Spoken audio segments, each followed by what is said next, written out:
السلام علیکم ورحمۃ اللہ نحمدہ ونصلی علی رسولہ الکریم اما بعد فاعوذ باللہ من الشیطان الرجیم بسم اللہ الرحمن الرحیم رب اشرح لی صدری ویسر لی امری واحلل عقدۃ من لسانی یفقہوا قولی۔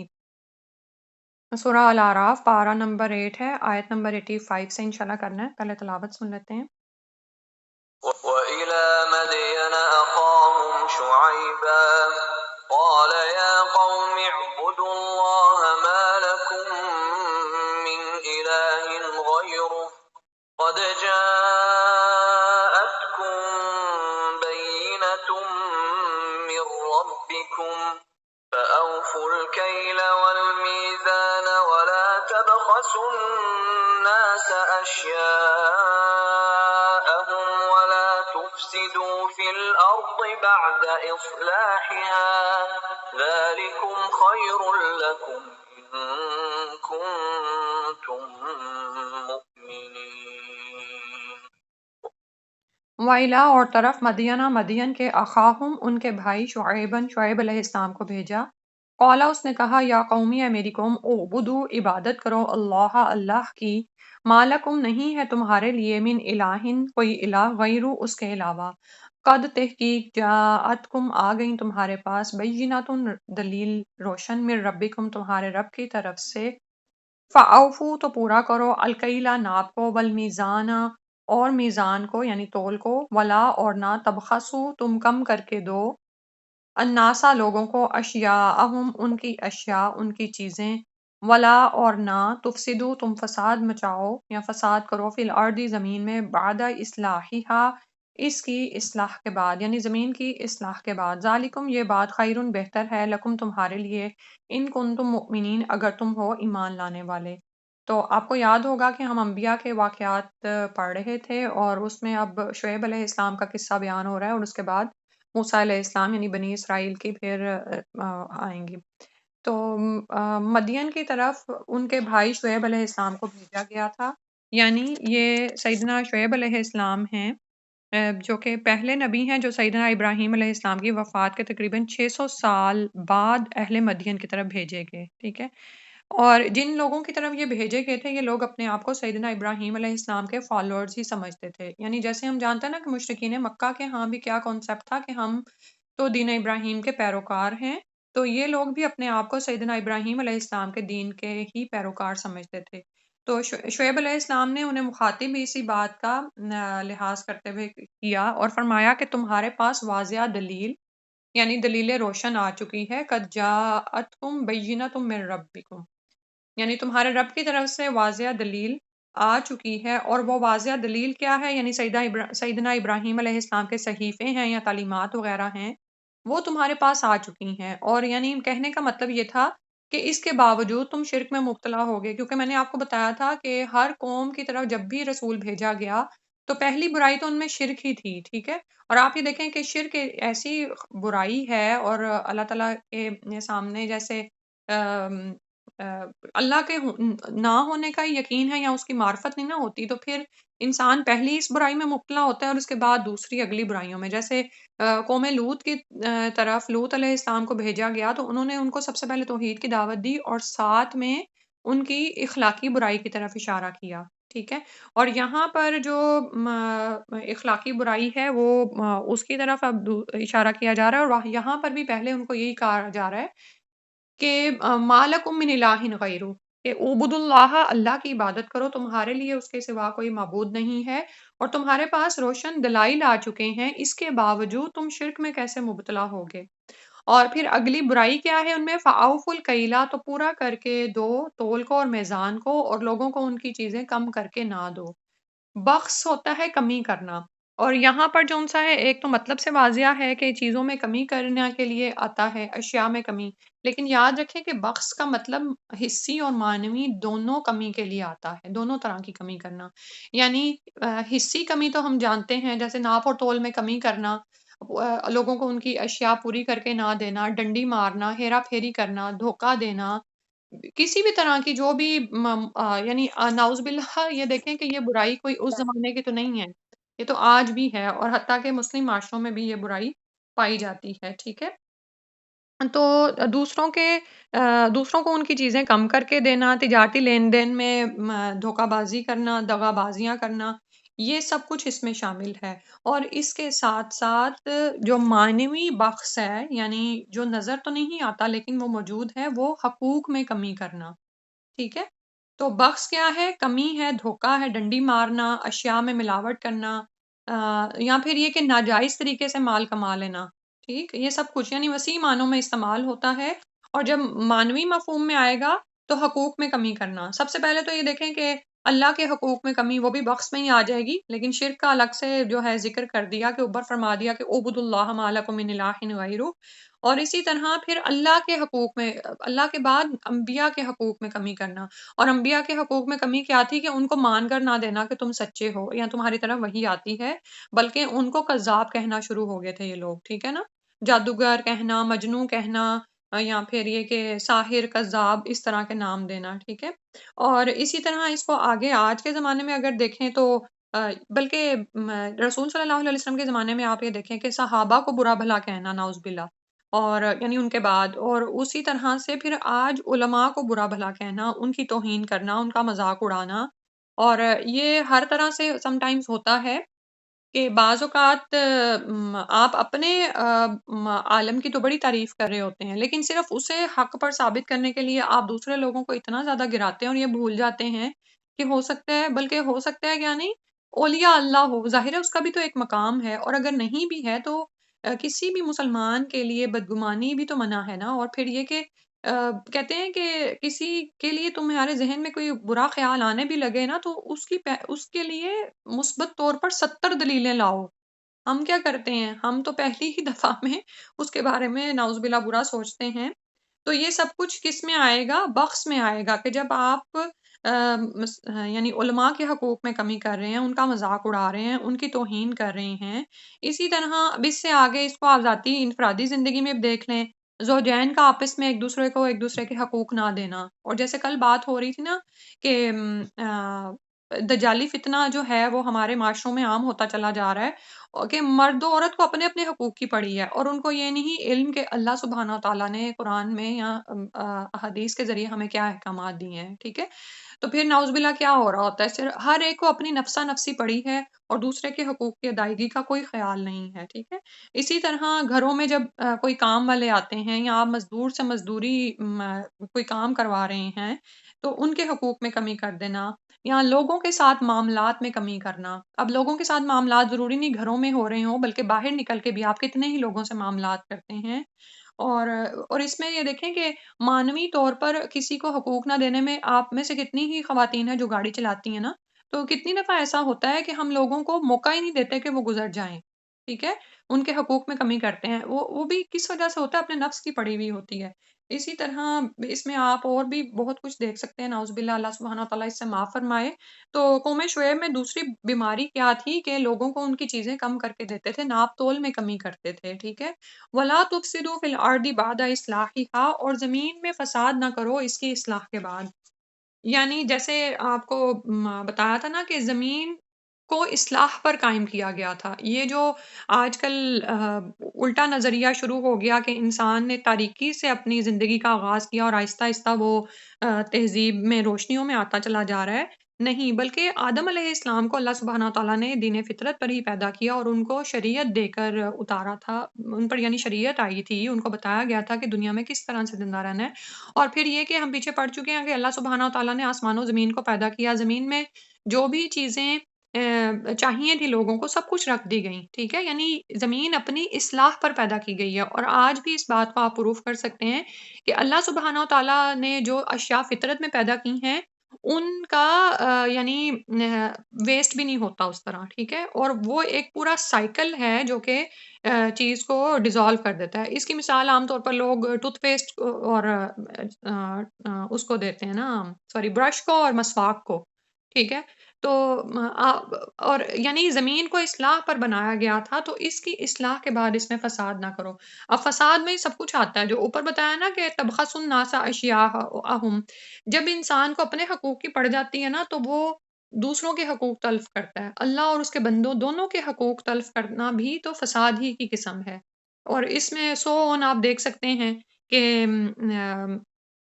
حصی فساد بھی ہے اور معنوی فساد بھی ہے۔ معنوی فساد کیا ہے کہ اللہ کے حقوق میں کمی کر رہے ہو، دل میں اللہ تعالیٰ کے بارے میں برے خیالات، یا پھر یہ کہ اس کے بارے میں یہ نعوذ باللہ عقیدہ رکھنا کہ اس کے ساتھ بہت سارے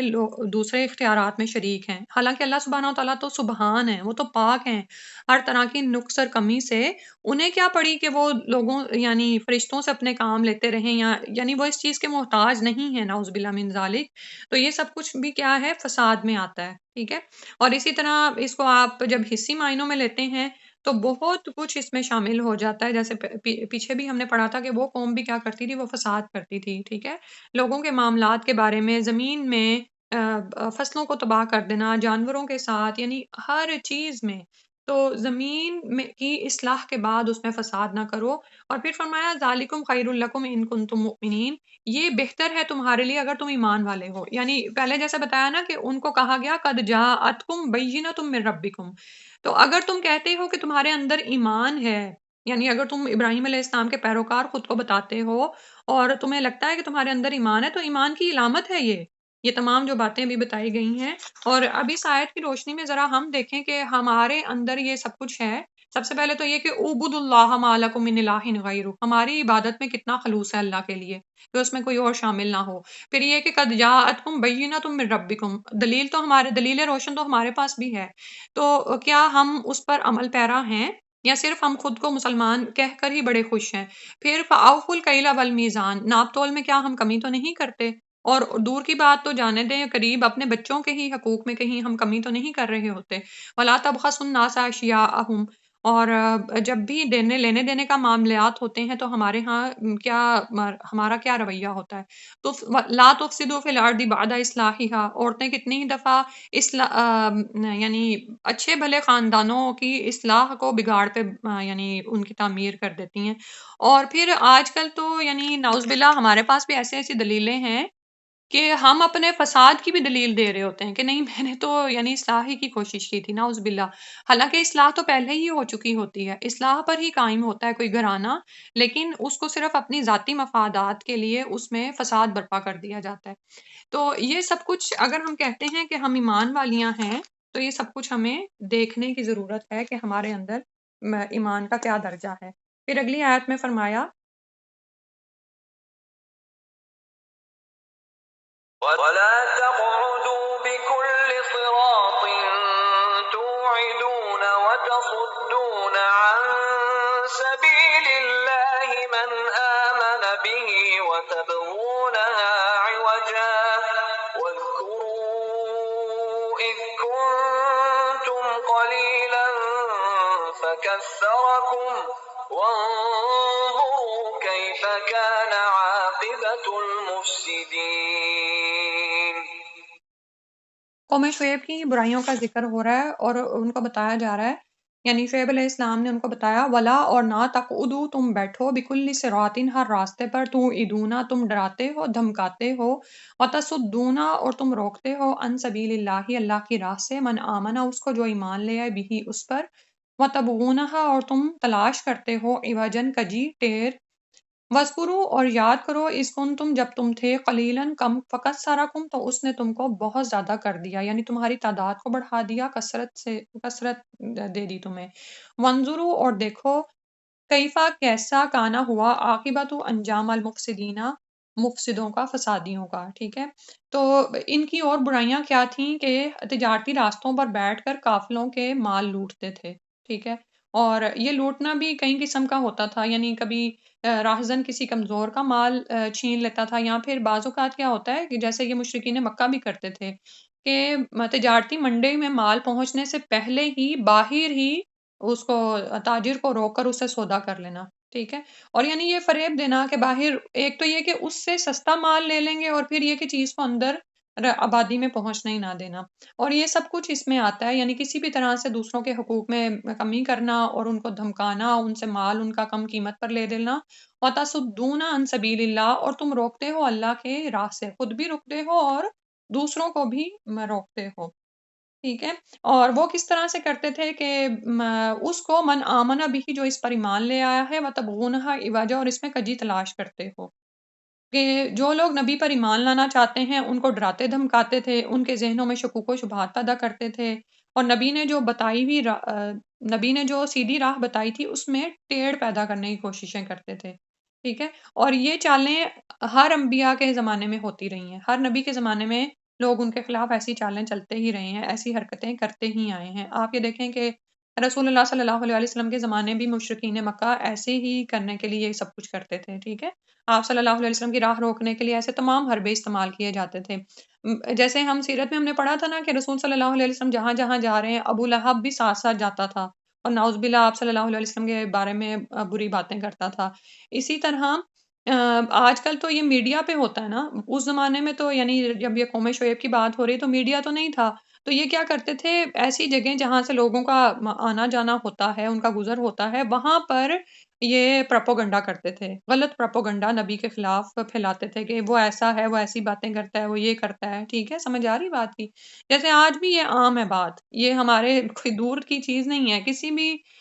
عالم دین کے خلاف یا کسی کے خلاف بھی ہم نے کوئی یعنی بات کسی نے کسی خاص گروپ نے کوئی پھیلانی ہو تو میڈیا کا سہارا لیا جاتا ہے، اور کیا جاتا ہے کہ جو اس کی ہیڈ لائن ہے نا وہ اس عالم دین کی لگائی جاتی ہے، اور اس کے بعد اس کی باتیں اور کانٹیکس سے ہٹا کر اس کی باتیں بعض اوقات پیش کر دی جاتی ہیں، یا پھر یہ کہ اپنی بات کو پھیلانے کے لیے عالم دین کا نام لگا دیا جاتا ہے، ٹھیک ہے؟ یعنی کبھی آپ گوگل پہ چیک کرنا چاہو اس عالم دین کی بات جو آپ سننا چاہتے ہو، آپ وہ کھولتے ہو اور اندر کچھ اور ہوتا ہے، بعض اوقات ایسے ہوتا ہے، یعنی مختلف طرح کے دھوکے دیے جاتے ہیں، اور پھر یعنی اگر کوئی بیچارہ دین کی راہ کی طرف بلا رہا ہے تو اس میں کجی تلاش کرنے کے لیے یا تو اس کے کردار میں خامیاں پیش کی جاتی ہیں، یا پھر اس کی باتوں کو کانٹیکٹ سے ہٹا کر پیش کیا جاتا ہے، اور بھی بہت ساری ایسی چالیں ہیں، بہت سے ایسے حربے ہیں جو کیے جاتے ہیں، اور یہ بات کتنی زیادہ عام ہو گئی ہے، اور میں کہتی ہوں کہ عوام بھی بیوقوف ہے، وہ بیوقوف بن جاتے ہیں، ٹھیک ہے؟ یعنی ہم اب دین سیکھ رہے ہیں نا، تو یہ بڑی اہم ہے آیت ہمارے لیے، کیونکہ کتنی ہی دفعہ بہت سے لوگ دین سے کیوں ہٹ جاتے ہیں، کیوں رکتے ہیں کہ پتہ نہیں مجھے کیا سکھا دے گی، پتہ نہیں مجھے کیا بتا دے گی کہ میں اپنے دین سے ہی نہ ہٹ جاؤں، کیونکہ ظاہر ہے ایک ہمارا جو ہوتی ہے نا، ایک دلی الفت ہوتی ہے، ایک دلی تعلق ہوتا ہے ان چیزوں سے جو ہم نے بچپن سے سیکھی ہوتی ہیں، بچپن سے جن کا اکتساب کیا ہوتا ہے، ماں باپ سے سیکھی ہوتی ہیں، اپنے پیاروں سے، اپنے بڑوں سے ہم ان کا ایک احترام رکھتے ہیں۔ تو اب آج کل جیسے صورتحال پیدا ہوتی جا رہی ہے، ایکسپوئر بڑھتا چلا جا رہا ہے، بچوں کے معاملے میں بھی یہی چیز ہمارے سامنے آتی ہے، تو کیا ہوتا ہے کہ ہم ڈرتے ہیں کہ کہیں ہمیں پتہ نہیں کوئی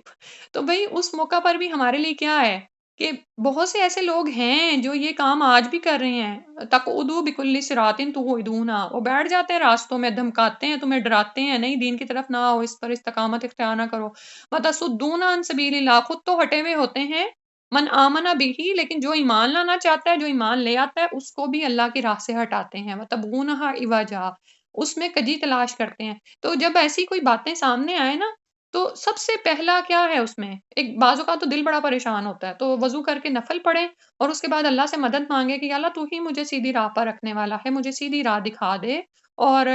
ایسی چیزوں کا اثر آپ پر نہیں ہونا چاہیے، اس کو پہلے غور و فکر کے ساتھ سوچا کریں، ٹھیک ہے؟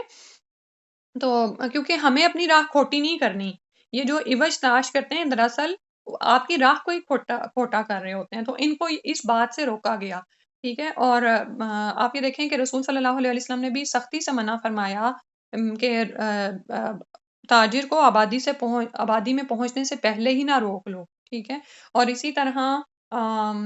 تاجروں کو بلیک میل نہ کیا جائے، بعض اوقات کچھ ایلیٹ کلاس کے لوگ ہوتے ہیں وہ تاجروں کو بلیک میل کر رہے ہوتے ہیں، اپنی مرضی کے کام ان سے کروا رہے ہوتے ہیں، ٹھیک ہے؟ اور پھر یہ کہ وَاذْكُرُوا إِذْ كُنتُمْ قَلِيلًا فَكَثَّرَكُمْ، تو اللہ سبحانہ وتعالیٰ نے یہاں پر بھی رسول کے ذریعے ان کو یہی یاد کرایا کہ تم یاد تو کرو تم کس طرح سے قلیل تھے، تم تھوڑے سے ہی تھے جو کہ آئے تھے، لیکن اب کس طرح سے اللہ سبحانہ وتعالیٰ نے تمہیں کثرت میں کر دیا، یعنی تمہاری تعداد کو بڑھا دیا۔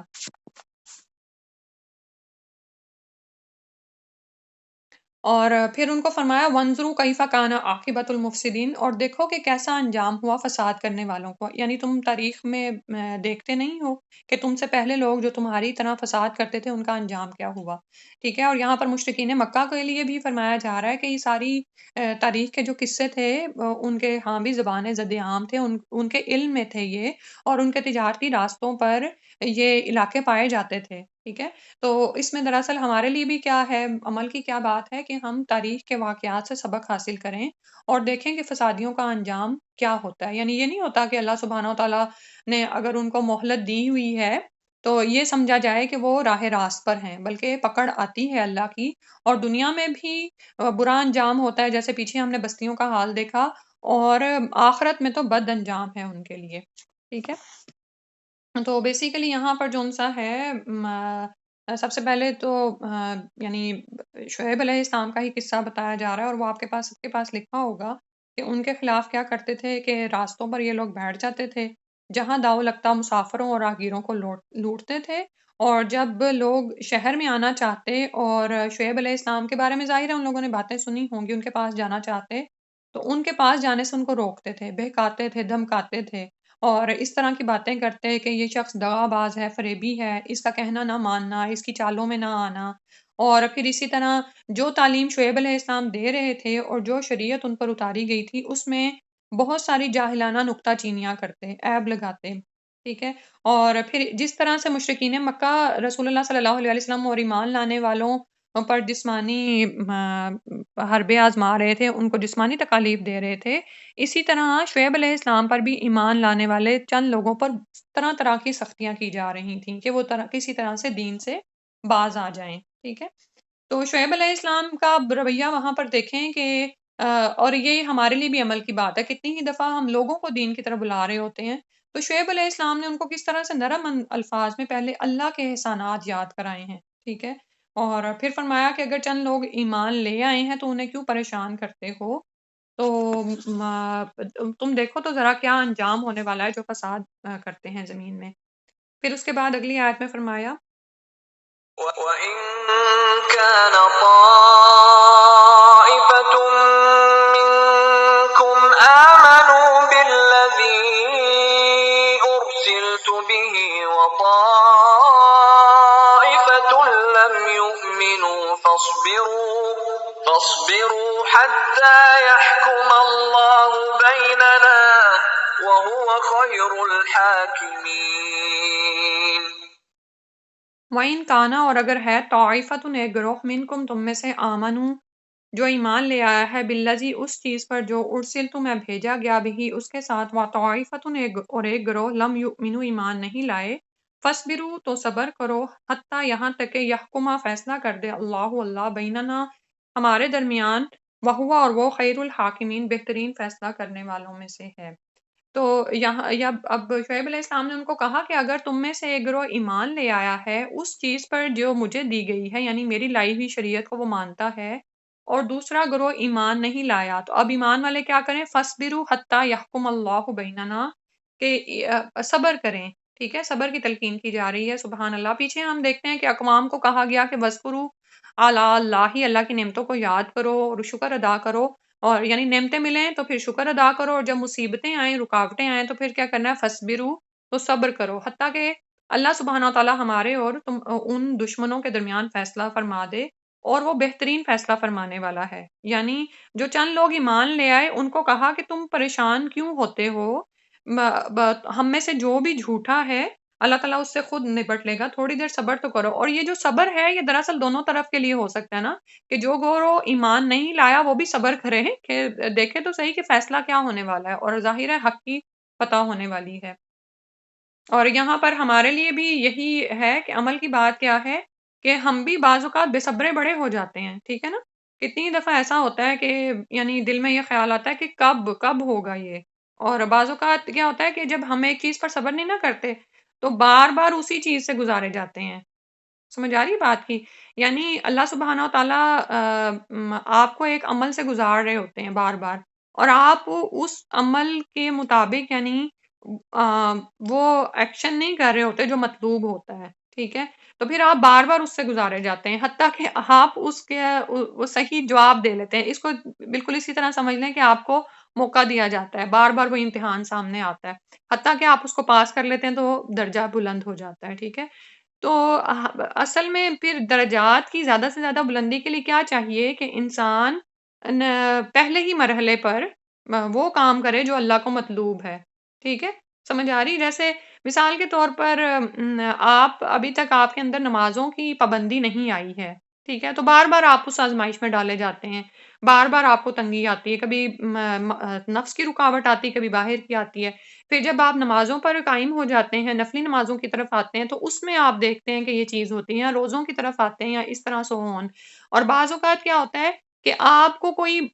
یعنی ہم لوگ کیا ہیں، یعنی انسان ہی ہے نا، ہمارے جذبات ہیں، بہت سے اپنے پیارے ہمیں اچھے نہیں لگ رہے ہوتے، یا ہمارے درمیان یعنی دل نہیں نا ملے ہوتے، جو روحیں وہاں نہیں ملی نا وہ دنیا میں بھی آ کے نہیں ملتی۔ تو کیا ہوتا ہے کہ بار بار ان کے ساتھ ہمارے تعلقات بگڑتے ہیں، جب ہم ملتے ہیں لڑائی ہوتی ہے۔ بعض اوقات کچھ زوجین ایسے ہوتے ہیں کہ جب وہ بات کرتے ہیں ان کی لڑائی ہوتی ہے، وہ کسی پوائنٹ پہ ایک ہوتے ہی نہیں ہیں۔ بعض اوقات اولاد اور والدین کا یہ حال ہو جاتا ہے، اولاد جوان ہوتی ہے تو پیرنٹس کیا ہیں، وہ ان کو جس راہ پر لانا چاہتے ہیں وہ نہیں آ رہے ہوتے، تو روزانہ ایک جھگڑا کھڑا ہوتا ہے۔ اب یہاں پر بھی بندوں کے آپس کے تعلقات ہی بتائے جا رہے ہیں، ایک حق پر ہے، دوسرا باطل پر ہے، ٹھیک ہے؟ تو ہم کیا کرتے ہیں، ہم چیک کریں کہ کیا ہم اس وقت صبر کر رہے ہوتے ہیں، اور جب ہم صبر نہیں نہ کرتے تو پھر ہم درجہ بھی نہیں چڑھتے، وہ امتحان ختم نہیں ہوتا، وہ اگلے دن وہی امتحان دوبارہ سامنے آ کے کھڑا ہو جاتا ہے، ٹھیک ہے؟ تو صبر کریں یہاں تک کہ اللہ تعالیٰ فیصلہ فرما دے ہمارے درمیان، اور وہ بہترین فیصلہ کرنے والا ہے۔ اور اس سے یہ بات بھی سمجھ آتی ہے کہ جب ہمارے فریقین کے، یعنی دو فریقین کے تعلقات خراب ہوتے ہیں نا، تو ہم خود پر ہی بھروسہ کر رہے ہوتے ہیں کہ نہیں، میں اس کو آج ختم کر دوں، یہ معاملہ تمام کر دوں میں اس کے ساتھ نا۔ تو لیکن جس کی نظر رب پر ہوتی ہے نا، وہ ایسی بات کر سکتا ہے کہ صبر کرو یہاں تک کہ اللہ ہمارے درمیان فیصلہ کر دے، اور وہ بہترین فیصلہ کرنے والا ہے، ہوگا فیصلہ، صبر تو کرو، انتظار کرو اس دن کا۔ پھر اگلی آیت میں فرمایا، قال الملأ الذين استكبروا من قومه لنخرجنك يا شعيب والذين آمنوا معك من قريتنا أو لتعودن في ملتنا قال أولو كنا كارهين قولا کہا، الملأ سرداروں نے، الذین وہ لوگ، استکبروا جنہوں نے تکبر کیا تھا، من قومی ہی اس کی قوم میں سے۔ ملا کا مطلب ہوتا ہے بھر جانا، یعنی ایسے لوگ جن کو دیکھ کے دوسرے لوگ رعب سے بھر جاتے ہیں نا، تو یہ اس کو بھی آپ اس طرح سمجھ سکتے ہیں کہ معاشرے کے ایلیٹ کلاس لوگ اور وہ لوگ جنہوں نے تکبر کیا تھا، استکبروا یہ باب استفعال سے ہے، بڑا بننا چاہا، بڑائی یعنی طلب کرنے کا مفہوم پایا جاتا ہے کہ وہ بڑائی کو طلب کرنا، یعنی ہوتے وہ کچھ نہیں ہے لیکن بڑے بن رہے ہوتے ہیں زمین میں۔ انسان اپنی اوقات کو یاد کرے اور دوسری طرف یہ دیکھے کہ وہ زمین میں بن کیا رہا ہوتا ہے۔ تو شعیب علیہ السلام کی قوم کے سرداروں نے کہا، لَنُخْرِجَنَّکَ ضرور ہم نکال دیں گے تجھ کو، یا شعیب اے شعیب علیہ السلام، والذین آمنوا معک اور وہ لوگ جو تیرے ساتھ ایمان لائے ہیں، من قریتنا اپنی بستی سے، او لتعودن یا تم پھر واپس آ جاؤ، فی ملتنا ہماری ملت میں، یعنی ملت مطلب وہی طریقہ، وہی شریعت جس کے ہم پیروکار ہیں، اور وہ جیسے آپ کو بتایا نا کہ یہ سمجھتے تھے کہ ابراہیم علیہ السلام کے طریقے کے پیروکار ہیں، تو جو تم پہلے ہمارے ساتھ کرتے تھے نا وہی کرنا شروع ہو جاؤ، یا پھر ہم تمہیں اپنی بستی سے نکال دیں، دو ہی باتیں ہو سکتی ہیں۔ اب لوط علیہ السلام کی قوم کو بھی یاد کر لیں کہ وہ بھی کیا کہتے تھے کہ تم تو بڑے پاکیزہ بنتے ہو، تمہیں یہاں سے نکال دیا جائے۔ قالا کہا، اولو کننا کارہین کیا ہم بھلا اس کو ناپسند ہی کرنے والے ہوں، یعنی دوبارہ اس ملت میں واپسی کو ناپسند کرنے والے ہوں، یعنی جو ہم تمہارے ساتھ کرتے رہے۔ تو اب یہ ہوا کیا کہ جب شعیب علیہ السلام نے ان کو دعوت توحید دی اور ان کو ان کی اخلاقی برائیوں کی نشاندہی کی، تو ہر قوم میں جس طرح ہوتا ہے کہ کچھ لوگ سیدنا شعیب علیہ السلام پر ایمان لے آئے، اب ایسے مومنوں کی ایک کمزور سی جماعت تیار ہو گئی، ٹھیک ہے؟ مشرکین نے مکہ کے ہاں بھی جو مسلمان وہاں پر ایمان لے آئے ہیں، وہاں پر آپ دیکھیں کہ جو بھی صورتحال ہے اس کو اپنی نظروں کے سامنے رکھیں۔ تو اب کیا ہوا تھا کہ جب یہ تھوڑے سے لوگ ایمان لے آئے، تو یہ جو ایلیٹ کلاس لوگ ہوتے ہیں نا، ان کو یہ فکر پڑ جاتی ہے کہ یہ تو ہمارے سیاسی اقتدار پر حملہ ہے، یہ تو ہماری عزت کے خلاف حملہ ہے، یہ تو بڑے بن رہے ہیں، ان کی جماعت کہیں زیادہ نہ ہو جائے اور یہ کل کو ہمیں ہی للکارنے لگیں، ٹھیک ہے؟ ان لوگ کیونکہ مفاد پرست لوگ ہیں نا، دنیا پرست ہیں، دنیا ان کو مطلوب ہوتی ہے، تو اب یہ لوگ جو تھے وہ سرداروں کی آنکھوں میں کھٹکنے لگے، تو ان کو دھمکی دینے پر ادھر آئے کہ اور پھر یہ کہ دلیل کے میدان میں تو ناکام تھے، جو باتیں شعیب علیہ السلام ان کو بتا رہے تھے وہ ان کو سمجھ آتی تھیں، یعنی آپ یہ دیکھیں کہ اب آج بھی آپ یہ دیکھیں کہ نعوذ باللہ کچھ ممالک ایسے ہیں جہاں پر بتوں کی عبادت کی جاتی ہے اور ان بتوں کو سجا سجا کے رکھا جاتا ہے، بت باقاعدہ سیل ہوتے ہیں، ہر سائز کے بت، چھوٹے بڑے شائننگ مختلف طرح کے بت جو ہیں وہ بیچے جاتے ہیں، خریدے بیچے جاتے ہیں، ظاہر ہے کوئی خریدتا ہے تو ہی وہ بنائے جاتے ہیں اور وہاں پر لگائے جاتے ہیں، تو یعنی انسان کی عقل بالکل ہی ماری گئی ہے کہ اپنے ہی ہاتھوں کی چیزوں کو بنا کے گھر لاتا ہے، اس کو سجاتا سنوارتا ہے اور اس کے آگے پھر کھڑا ہوتا ہے اور پورا وہ ایک سیٹ اپ ہوتا ہے، تو ایسے لوگوں کو جب سمجھایا جاتا ہے تو ان کو یہ چیزیں نظر آ رہی ہوتی ہیں، لیکن چونکہ وہ دلیل کے میدان میں ہار چکے ہوتے ہیں تو دھمکی دینے پر اتر آتے ہیں، ڈنڈے کے زور سے مسئلے کو حل کرنا چاہتے ہیں اور یہی ان کی جہالت کی دلیل ہے، حالانکہ وہ کیا ہے، استکبروا، خود کو متکبر بڑے سمجھ رہے ہوتے ہیں، حالانکہ بالکل ہی جاہل ہیں، تو کیا کہنے لگے کہ اب تم لوگوں کو ہم ضرور نکال دیں گے، شعیب اور ایمان لانے والوں کو، شعیب علیہ السلام کو، اور پھر یہ کہ دو باتیں سامنے رکھیں کہ یا تو ہماری بستی سے ہی نکل جاؤ یا پھر ہماری ملت میں واپس لوٹ آؤ، یعنی ہماری ملت میں رہنے کا ایک ہی تمہارے پاس طریقہ ہے، یعنی ہمارے ملک میں رہنے کا ایک ہی طریقہ ہے کہ تم ہماری ملت میں واپس آ جاؤ، یعنی وہی پرانا دین اختیار کر دو، اگر تم توحید پر رہو گے تو پھر تمہاری یہاں پر رہنے کی کوئی گنجائش نہیں ہے، تو شعیب علیہ السلام نے کہا قَالَ أَوَلَوْ كُنَّا كَارِهِينَ، کیا بھلا ہم اس کو ناپسند ہی کرنے والے ہوں، یعنی مومن تو جب توحید کو مان لیتا ہے، وہ ایمان کی حلاوت پا لیتا ہے تو اس کے لیے دوبارہ اپنے اسی ملت پر لوٹنا بالکل ایسے ہی جیسے آگ میں جا پڑنا، ٹھیک ہے؟ تو یہاں پر ہم اپنے ایمان کی حالت بھی چیک کریں، اولو کننا کارہین، کہ جیسے ہمارے ساتھ بھی کتنی دفعہ ہوتا ہے کہ ہم جب دین کو اختیار کرتے ہیں، اس پر ثابت قدمی سے جم جاتے ہیں تو کتنے حملے ہوتے ہیں ہر طرف سے، ٹھیک ہے؟ پھر ہمیں آپشنز دی جاتی ہیں، یا تو تم اس کو چھوڑ دو یا پھر تم یہاں سے چلی جاؤ، یا تو تم یہ کر لو یا میرا کہنا مانو، نہیں تو تم آج ہی نکلو یہاں سے، نعوذ باللہ من ذالک، اور کتنی ہی ایسی کہانیاں ہیں جو ہم روزانہ سنتے دیکھتے ہیں، اور یہاں پر پھر یہ دیکھیں کہ ہمارا تو اتنا بڑا امتحان بھی نہیں ہے، ان کا امتحان کیا ہے کہ بھی نکل جاؤ یا پھر واپس اسی دین پر آ جاؤ، یہی بتوں کی پوجا ہے، یہی ہمارے جو طریقے ہیں اور جن طریقوں سے ہم اپنی دنیا کو بنائے ہوئے تھے، تجارت میں جون سا ہے فائدہ اٹھا رہے تھے، دھوکہ دہی سے، ملاوٹ سے، وہ سب کچھ تم اختیار کر لو تو ٹھیک ہے، تم یہاں رہ سکتے ہو، ٹھیک ہے؟ تو اولو کننا کارہین، کیا ہم اس کو ناپسند ہی کرنے والے ہوں، ٹھیک ہے؟ پھر اس کے بعد فرمایا قد افترينا على الله كذبا إن عدنا في ملتكم بعد إذ نجانا الله منها وما يكون لنا أن نعود فيها إلا أن يشاء الله ربنا وسع ربنا كل شيء علما على الله توكلنا ربنا افتح بيننا وبين قومنا بالحق وأنت خير الفاتحين قد تحقیق افترینا گھڑ لیا ہم نے علی اللہ اللہ پر کذباً ایک جھوٹ ان ادنا اگر ہم لوٹے فی ملتکم تمہاری ملت میں تمہارے دین میں بعد از نجان اللہ بعد اس کے کہ نجات دی ہم کو اللہ نے منہا اس سے وما یکون اور نہیں ہے لنا ہمارے لیے ان کے نعودا ہم پلٹیں فیہا اس میں الا مگر ان کے یشاء چاہے اللہ اللہ ربنا جو ہمارا رب ہے وسیع ربنا وسعت والا ہے ہمارا رب کل شعین علم ہر چیز پر علم کے اعتبار سے اللہ توکلنا اوپر اللہ ہی کے ہم نے بھروسہ کیا ربنا ہے ہمارے رب افتح بیننا ہمارے درمیان فیصلہ کر دے و بینا قومنا اور ہماری قوم کے درمیان بالحق کی حق کے ساتھ وانت خیر الفاتحین اور تو ہی بہترین فیصلہ کرنے والا ہے